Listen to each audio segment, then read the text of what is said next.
हिंदी विरोधाच्या मुद्द्यामुळे ठाकरे बंधू हे जवळ आलेले आहेत। मेळाव्यानंतर पुन्हा एकदा ठाकरे ब्रँडची जोरदार चर्चा सुरू झाली आहे। आता या दोन्ही भावांनी निवडणुका एकत्र लढाव्यात असा कार्यकर्त्यांचा आग्रह आहे। युतीबाबत राज ठाकरे मनसैनिकांशी बोलणार असून मनोमिलनाच्या हालचाली सुरू झाल्याचं सुद्धा बोललं जातंय। याच बाबतचा हा स्पेशल रिपोर्ट बघूया।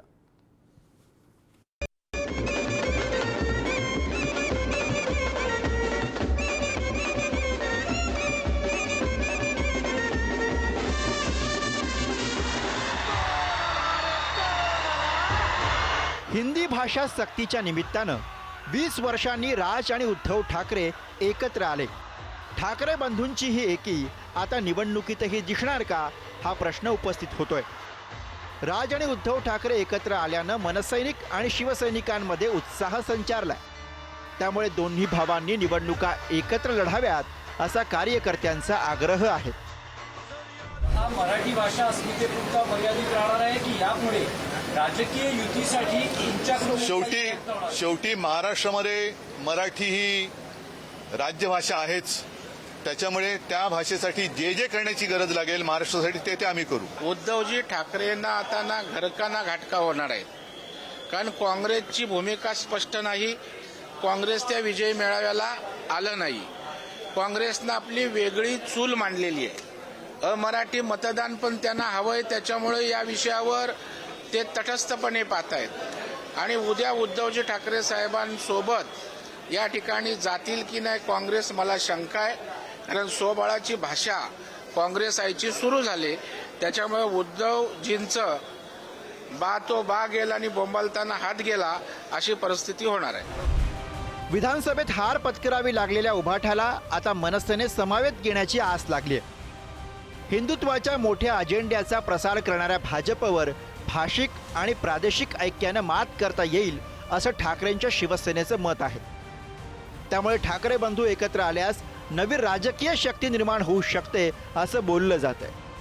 दरम्यान युतीबाबत राज ठाकरे मनसैनिकांशी चर्चा करणार असल्याची माहिती समोर आली आहे। मुंबईतील 227 पैकी 100 जागा मिळाव्यात मनसे दावा करणार असल्याची माहिती। महापालिका निवडणुकीत मनसेला योग्य जागा सोडण्याची ठाकरेंच्या शिवसेनेची ही तयारी। 2017 साली मुंबई महापालिका निवडणुकीत शिवसेना 28% मतं, भाजप 27% मतं तर मनसे 8% मतं असं चित्र होतं। 2017 साली मुंबई महापालिकेत 8% मतं मिळवणारी मनसेला सोबत घेणं उभाटासाठी फायदेशीर असेल। ठाणे, मीरा भाईंदर, कल्याण आणि डोंबिवलीमध्ये ताकद वाढेल। नाशिक आणि पुणे महापालिकेत राजकीय चित्र बदलेल। आज जर हे दोन भाऊ एकत्र आले आणि युती झाली तर 100% महाराष्ट्रामध्ये एक नवीन क्रांती घडेल, ऐतिहासिक क्रांती घडेल। जर हे दोन भाऊ एकत्र आले तर 100% मराठी माणूस आणि मुंबई ही कधीच वेगळी होणार नाही।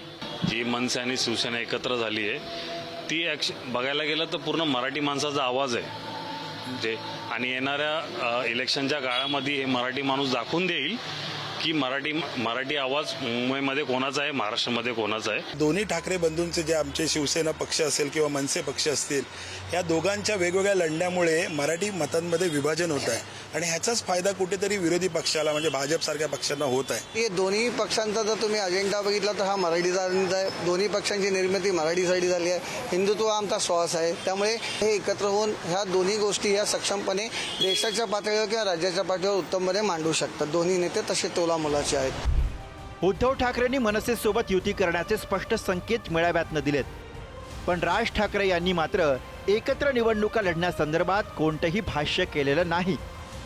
अर्थात ठाकरेंची शिवसेना मनसेसोबतच्या युतीबाबत प्रचंड आग्रही असल्याचं स्पष्टपणे समोर आलंय। त्यामुळे आता युतीबाबतचा चेंडू राज ठाकरेंच्या कोर्टात आहे। जो आदर आणि प्रेम ठाकरे कुटुंब आणि शिवसेनेविषयी आहे किंवा मराठी माणसाच्या एकजुटीविषयी आहे, त्या संदर्भात सुद्धा आमची भूमिका सकारात्मक आहे आणि तीच भूमिका माझ्या माहितीप्रमाणे सन्माननीय राज ठाकरे आणि मनसे पक्षाची आहे। याच्याविषयी माझ्या मनात शंका नाही। उद्धव ठाकरेंनी स्वतःची भूमिका तिथे मांडण्याचा प्रयत्न केला, तो अतिशय वाईट पद्धतीतला होता, अहंकाराचा होता, खोटं बोलण्याचा होता, रडण्याचा होता। या पलीकडे त्यांनी काहीही केलं नाही।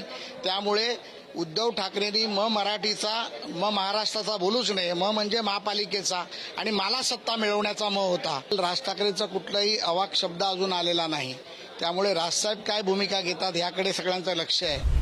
सध्या ठाकरे बंधूंना एकत्र आणण्यासाठी हिंदी भाषा सक्ती विरोध हे निमित्त ठरलंय. मेळाव्यानंतर पुन्हा एकदा ठाकरे ब्रँडची जोरदार चर्चा सुरू झाली आहे. त्यामुळे हाच ठाकरे ब्रँड आगामी निवडणुकांमध्ये सत्ताधाऱ्यांविरोधात उभा ठाकणार का? आगामी काळात भाषेसाठीची ही मैत्री राजकीय युतीत बदलणार का? ठाकरे बंधू खरंच एकत्र येणार का?